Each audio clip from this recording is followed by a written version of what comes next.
Hello everyone, कैसे हैं आप सभी लोग। मेरा नाम लकी खंडेलवाल है। तो जैसा कि आप सभी लोगों को पता होगा कि अभी आपका आरबीआई असिस्टेंट का जो स्कोर कार्ड है वो आउट हो गया था। तो इस वीडियो में मैं डिस्कस करूंगा कि किस तरीके की मेरी स्ट्रैटेजी रही कि मैंने आरबीआई असिस्टेंट में 97.5 मार्क्स स्कोर किए। और इस वीडियो में हम पूरी डिटेल स्ट्रैटेजी देखेंगे कि मैंने क्वांट की तैयारी कहाँ से करी, इंग्लिश की तैयारी कैसे करी और साथ ही मैंने रीजनिंग की तैयारी कैसे करी, कंप्लीट बुक लिस्ट मैंने क्या फॉलो करी, मॉक टेस्ट मैंने कहाँ कहाँ से दिए, पूरी स्ट्रैटेजी हम इस वीडियो में डिस्कस करेंगे। और मैं एक बात आप लोगों को पहले ही क्लियर कर दूं, मैंने आरबीआई असिस्टेंट का सिर्फ प्रीलिम्स का एग्ज़ाम दिया था, क्योंकि प्रीलिम्स का एग्ज़ाम आपका CGL 19 के फाइनल रिजल्ट के पहले था। और प्रीलिम्स का एग्ज़ाम होने के अराउंड 10 से 12 दिन बाद आपका CGL 19 का फाइनल रिजल्ट आ गया था और उसके थ्रू मुझे इनकम टैक्स डिपार्टमेंट मिल गया था। तो इसी कारण से मैंने आरबीआई असिस्टेंट के जो मेंस का एग्ज़ाम था वो स्किप कर दिया था, बिकॉज मैं एक सीट वेस्ट नहीं करना चाहता था। एक सीट की वैल्यू काफ़ी ज़्यादा होती है। और उसी के साथ मैंने IBPS क्लर्क का एग्ज़ाम और आरबीआई असिस्टेंट प्रीलिम्स के एग्ज़ाम भी क्लियर किए हुए हैं। तो चलिए हम देखते हैं। सबसे पहले आप किस तरीके से आपका स्कोर कार्ड चेक कर सकते हैं, ये लिंक आपको नीचे डिस्क्रिप्शन बॉक्स में मिल जाएगी, जहाँ पे आप आपका रजिस्ट्रेशन नंबर डालिए, आप आपका पासवर्ड डालिए, कैप्चा इनपुट करके आप लॉगिन बटन पे क्लिक कर दीजिए। तो आपके सामने जो आपका स्कोर कार्ड है वो विजिबल हो जाएगा। अब मैं आपको बताता हूँ मेरा स्कोर कार्ड क्या रहा। इंग्लिश में मेरा स्कोर था 28.75।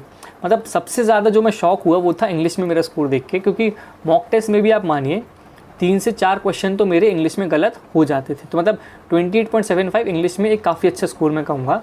सेम गोज़ विद क्वांट में मेरा स्कोर था 35 आउट ऑफ 35 और रीजनिंग एबिलिटी में मेरा स्कोर था 33.75। तो टोटल जो मेरा आरबीआई असिस्टेंट का स्कोर रहा वो था 97.5 मार्क्स। अब इसी के साथ मैंने अपना IBPS क्लर्क का जो है स्कोर कार्ड वो भी अटैच किया हुआ है, जिसमें आप देखेंगे कि इंग्लिश में मेरा स्कोर था 26 मार्क्स, क्वांट में मेरा स्कोर था 35 मार्क्स और रीजनिंग में स्कोर था 30.50 मार्क्स। तो IBPS क्लर्क प्रीलिम्स में भी मेरा स्कोर था 91.50 मार्क्स। अब हम देखते हैं कि क्या स्ट्रैटेजी मैंने फॉलो करी। तो सबसे पहले अगर हम बात करें इंग्लिश की, तो इंग्लिश में मैंने सिर्फ एक बुक फॉलो करी। हाँ, और एक चीज़ मैं आप सभी लोगों को पहले क्लियर कर दूँ कि मैंने बैंकिंग की तैयारी स्पेशली नहीं की है। मैंने सिर्फ आपकी SSC CGL की तैयारी की थी, इंग्लिश और क्वांट की। और बैंकिंग की रीजनिंग के लिए मैंने सिर्फ 2 चैनल फॉलो करे थे, एक अंकुश लांबा सर को और एक बैंकर्स पॉइंट नाम से चैनल है। तो ये 2 चैनल, मतलब जो भी टॉपिक मेरे थोड़े बहुत वीक थे वो मैंने इन 2 चैनल से स्टडी करे थे। अब सबसे पहले हम देखते हैं मेरी इंग्लिश की स्ट्रैटेजी। इंग्लिश में मैंने सिर्फ एक बुक ये फॉलो करी थी और उसी के साथ प्रैक्टिस के लिए मैंने ये वाली बुक फॉलो करी थी। तो सबसे पहले अगर हम देखें तो इस बुक में आपको इंग्लिश के अराउंड 15 चैप्टर्स मिलेंगे। तो ये 15 चैप्टर्स आप मानिए अराउंड 8 से 10 दिन में ये 15 चैप्टर आप कंप्लीट कर लेंगे। और एक बार आपने चैप्टर कंप्लीट कर लिए तो आप कोशिश करिए कि आप जितना ज़्यादा बार इन टॉपिक्स को रिवाइज़ कर सकते हैं वो आपके लिए काफ़ी अच्छा रहेगा। और एक बार आपने ये बुक अच्छे से कंप्लीट कर ली है, उसके बाद आप मानिए कि रफली 2 दिन में आप जो पूरे 15 चैप्टर्स हैं उसका अच्छे से रिवीजन कर सकते हैं। और एक बार आपने 10 से 15 बार ये टॉपिक्स रिवाइज़ कर लिए हैं, उसके बाद एग्ज़ाम से पहले आप एक दिन के अंदर भी ये जो 15 चैप्टर्स हैं उनको अच्छे से रिवाइज़ कर सकते हैं। और ये आपकी ग्रामर के लिए काफ़ी हेल्पफुल होगा। और इसी के साथ अगर आप प्रैक्टिस करना चाहते हैं तो ये जो किरण की SSC की बुक आती है प्रीवियस ईयर, जिसमें आपको अराउंड 14,000 क्वेश्चंस मिलेंगे। और जो बैंकिंग के एस्पिरेंट्स हैं वो इसमें से एक्टिव, पैसिव और डायरेक्ट इनडायरेक्ट को स्किप कर सकते हैं। उसके अलावा इसमें जितनी इंपॉर्टेंट चीज़ें हैं वो सभी आप लोगों को करना होगा। तो ये बुक बैंक और SSC दोनों एस्पिरेंट्स के लिए मैं कहूँगा काफ़ी एक हेल्पफुल बुक है। अब हम आते हैं वोकैबुलरी पे। अगर आपने ग्रामर की तैयारी आपकी इस बुक से हो गई और आपने प्रैक्टिस किरण की बुक से कर ली, और अगर आपको आपकी वोकैबुलरी थोड़ी सी इंप्रूव करनी है तो आप वर्ड पावर मेड ईजी पढ़ सकते हैं। और उसी के साथ अगर आप चाहें तो जो भी ऑनलाइन आर्टिकल्स होते हैं वो भी आप रीड कर सकते हैं। उसमें जो आपको नई वोकैबुलरी मिलेगी उसका आप एक अलग से रजिस्टर बना सकते हैं, तो वो भी आप लोगों के लिए काफ़ी हेल्पफुल चीज़ हो सकती है। अब हम आते हैं क्वांट पे। अगर मैं आपको बताऊँ तो मैंने जो मेरा क्वांट का सबसे इंपॉर्टेंट सोर्स था वो था राकेश यादव सर के क्लास नोट्स। मैं आपको बताऊं ये इतने अच्छे नोट्स सर ने बनाए हैं कि अगर आप इसकी अच्छे से पढ़ाई कर लेते हैं तो आपको कहीं और जाने की ज़रूरत नहीं है। लेकिन बहुत लोग ऐसे होते हैं जो बुक से नहीं पढ़ पाते हैं।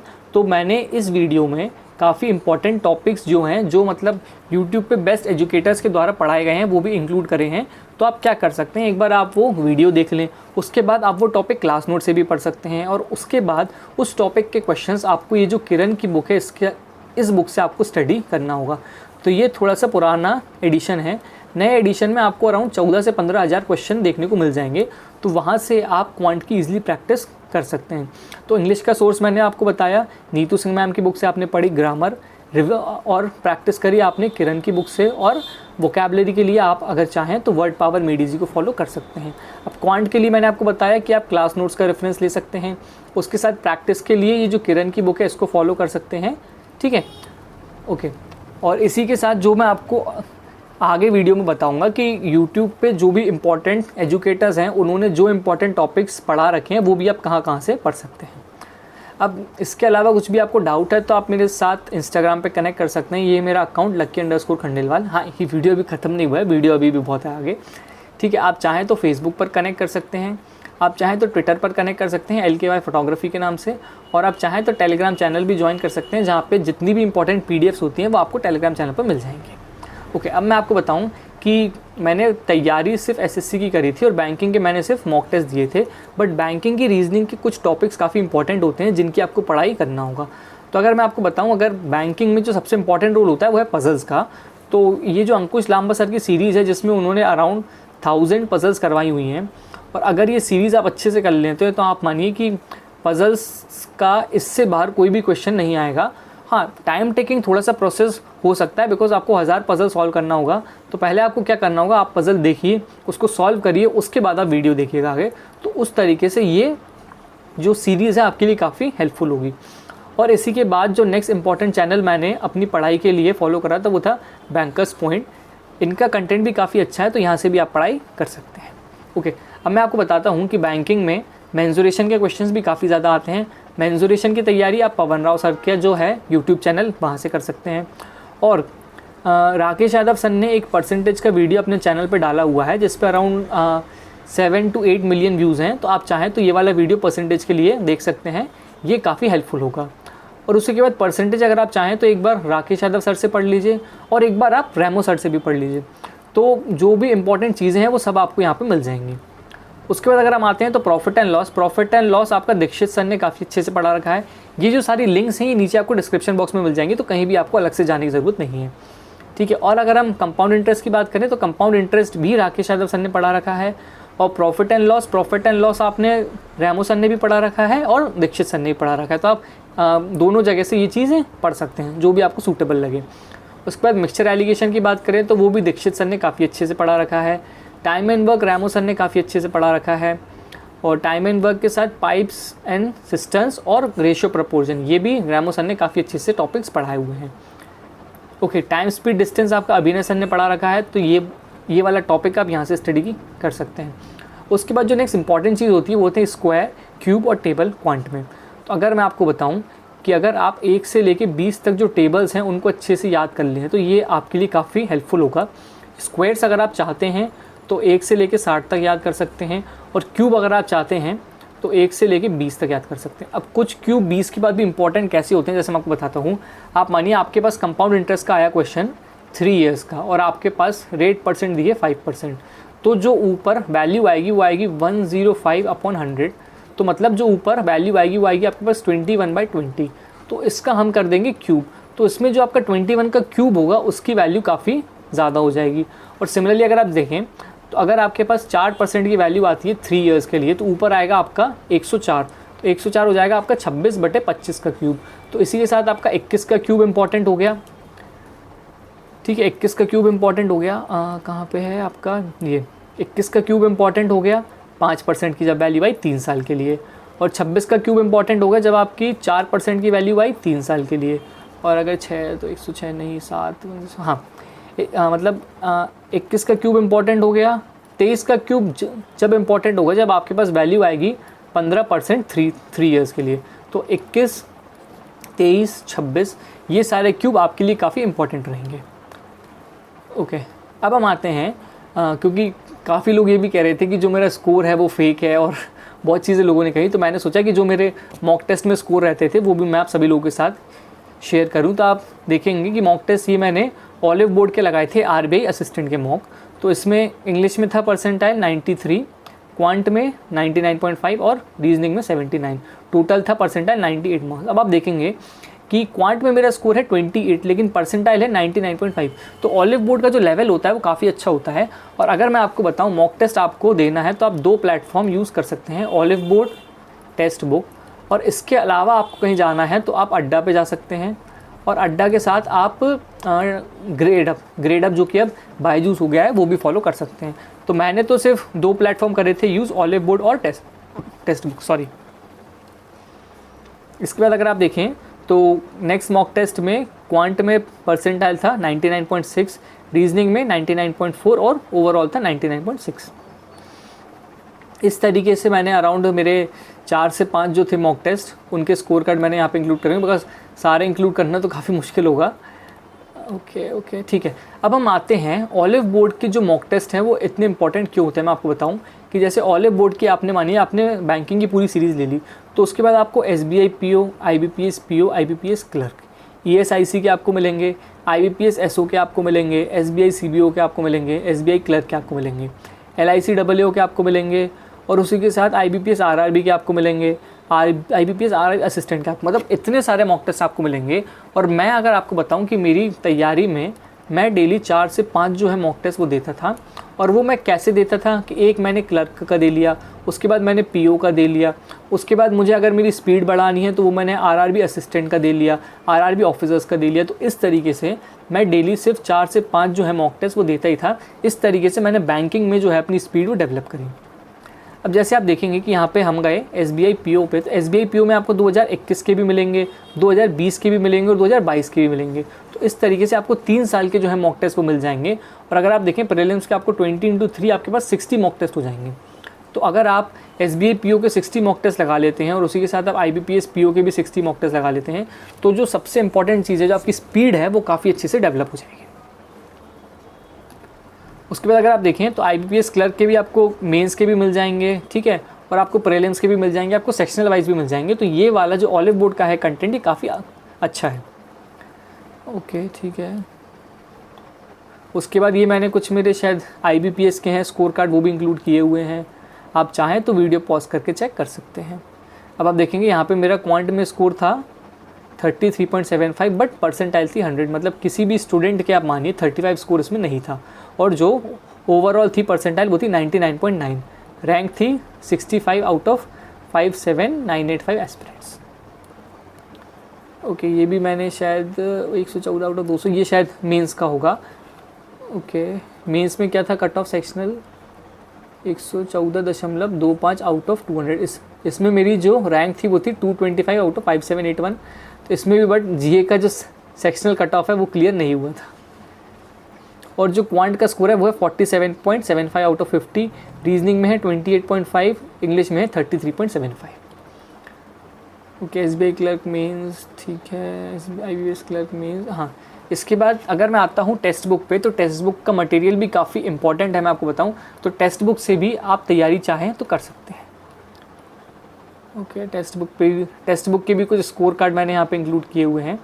अब हम आते हैं जो सबसे इंपॉर्टेंट चीज़ें होती हैं, मतलब कुछ पॉइंट्स मैंने यहाँ पे लिखे हैं जिनका आपको ध्यान रखना होगा। तो जो सबसे इंपॉर्टेंट चीज़ है वो understanding the exam pattern. Exam pattern आपसे क्या डिमांड करता है और एग्ज़ाम का नेचर क्या है।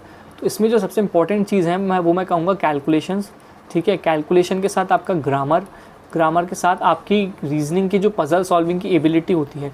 तो ये तीनों चीज़ें आपको जब आप प्रैक्टिस करेंगे तो आप इन चीज़ों को डेवलप कर सकते हैं। तो क्या क्या चीज़ें मैंने आपको बताई, कैलकुलेशन, ठीक है, उसके बाद इंग्लिश की ग्रामर, उसके बाद रीजनिंग। पेन अच्छे से नहीं चल रहा है इसलिए थोड़ी सी राइटिंग आज प्रॉपरली नहीं आ रही है।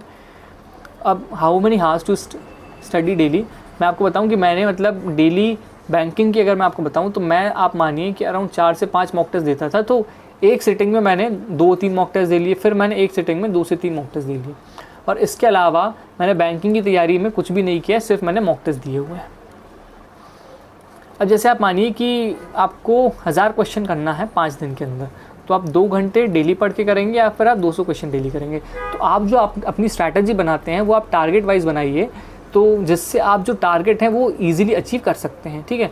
तो अगर आप 2 घंटे डेली करते हैं तो आप क्वांट के 200 क्वेश्चन 2 घंटे में नहीं कर पाएंगे, मतलब वही इम्पॉसिबल सी चीज़ है। और अगर आप 3 घंटे का टाइम मान लें तो 3 घंटे में शायद आप कर सकते हैं, कभी कभी आप 2.5 घंटे में भी कर सकते हैं। कुछ आपने ईजी टॉपिक पकड़ लिया तो उस तरीके से आप अपनी जो स्ट्रैटेजी है वो बनाइए।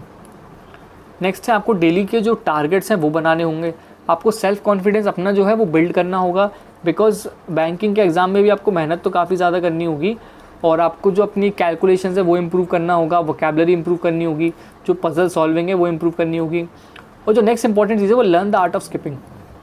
अब आप मानिए कि क्वांट के आपके पास 35 क्वेश्चंस आए, तो 35 क्वेश्चंस में से आप मानिए कि 30 क्वेश्चंस तो आप चाहें तो ईजिली कर सकते हैं, 5 क्वेश्चंस आपके पास आएंगे टफ़। तो आपके पास वो एबिलिटी होनी चाहिए कि जो 5 क्वेश्चंस आपसे पूछे गए हैं जो टफ़ है उनको आप स्किप कर दें, और अगर आपके पास टाइम बचता है तो लास्ट में जाके आप वो सॉल्व कर सकते हैं। क्योंकि अगर आप मानिए टफ़ क्वेश्चन आपने पकड़ लिया और उसमें आपके 2 से 3 मिनट चले गए, तो बाद में ऐसा हो सकता है कि आप जो ईजी क्वेश्चंस हैं वो मिस कर दें। और उसी के साथ क्या इंपॉर्टेंट चीज़ होती है, आप मानिए कि जैसे आपके पास सीरीज़ के 5 क्वेश्चन आए, तो 5 क्वेश्चन में से हो सकता है 3 क्वेश्चन ईजी होंगे, 2 क्वेश्चन टफ होंगे। तो पहले आप जो ईजी क्वेश्चंस हैं वो करिए, टफ क्वेश्चंस को स्किप करिए। और learning the use of options का यूज़ करना क्वेश्चंस में काफ़ी इंपॉर्टेंट होता है। तो ये भी मैंने मतलब यहाँ पे इसलिए ये टॉपिक जो है वो इंक्लूड किया हुआ है। उसी के बाद डिफ़िकल्ट क्वेश्चंस का मैंने आपको बता दिया है। रॉन्ग क्वेश्चंस बैंकिंग में वैसे बहुत ही कम होते हैं, तो मतलब मैं आपको बताऊं कि अगर एक क्वेश्चन को आपने 2 से 3 बार सॉल्व कर लिया है और अगर उसका सही आंसर नहीं आ रहा है तो आप स्किप करिए, आगे बढ़िए। हो सकता है जितना समय आप उस क्वेश्चन में दे रहे हैं उसी समय में आप 2 से 3 क्वेश्चन किसी और टॉपिक के कर सकते हैं।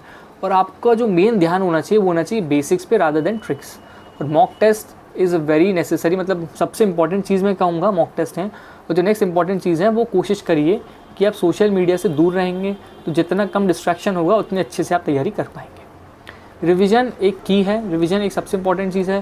तो मैं क्या करता था कि मैं मतलब मानिए हफ्ते के 6 दिन, तो जब मैंने एसएससी की तैयारी शुरू करी थी तो हफ्ते के 6 दिन में पढ़ाई करता था, उसके बाद संडे को मैं जो मेरा पूरा है रिवीजन वो करता था।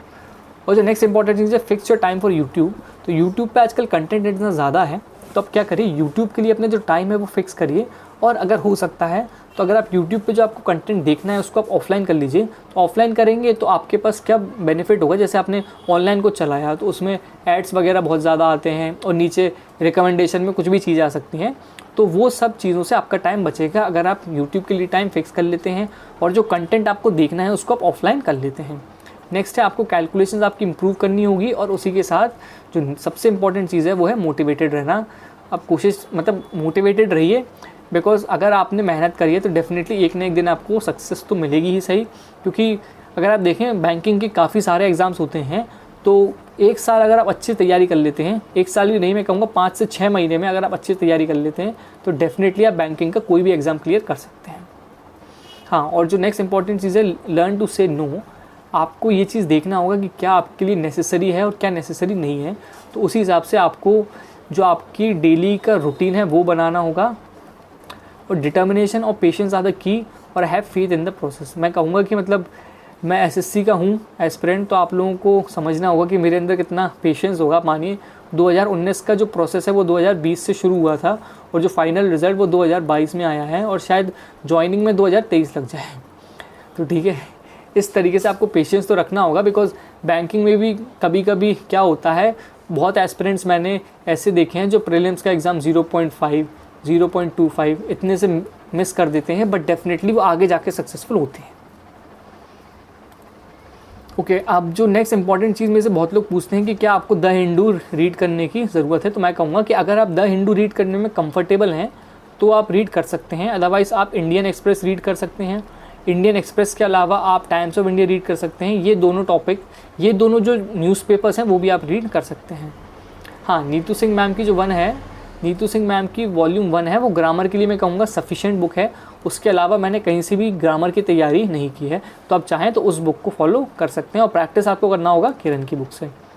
और इसके बाद जो नेक्स्ट इंपॉर्टेंट चीज़ है वो अगर आप चाहें तो आर्टिकल्स आप इंडियन एक्सप्रेस से पढ़ सकते हैं, आप दृष्टि IAS का जो एक वेबसाइट है वहाँ से पढ़ सकते हैं, और शायद इनका एक एप्लीकेशन भी है तो वहाँ से भी आप आर्टिकल्स रीड कर सकते हैं। इससे क्या होगा, जो आपकी लैंग्वेज को जो समझने की एबिलिटी है वो बिल्डअप होगी। तो ये मैंने आपको मेरी पूरी स्ट्रैटेजी बताई किस तरीके से मैंने SSC की तैयारी करी थी, जो मेरे IBPS क्लर्क और RBI असिस्टेंट के एग्ज़ाम में काफ़ी हेल्पफुल रही, बिकॉज आप स्कोर देख ही सकते हैं। और अगर आपको इसके अलावा कुछ भी डाउट है तो वो आप नीचे कमेंट कर सकते हैं।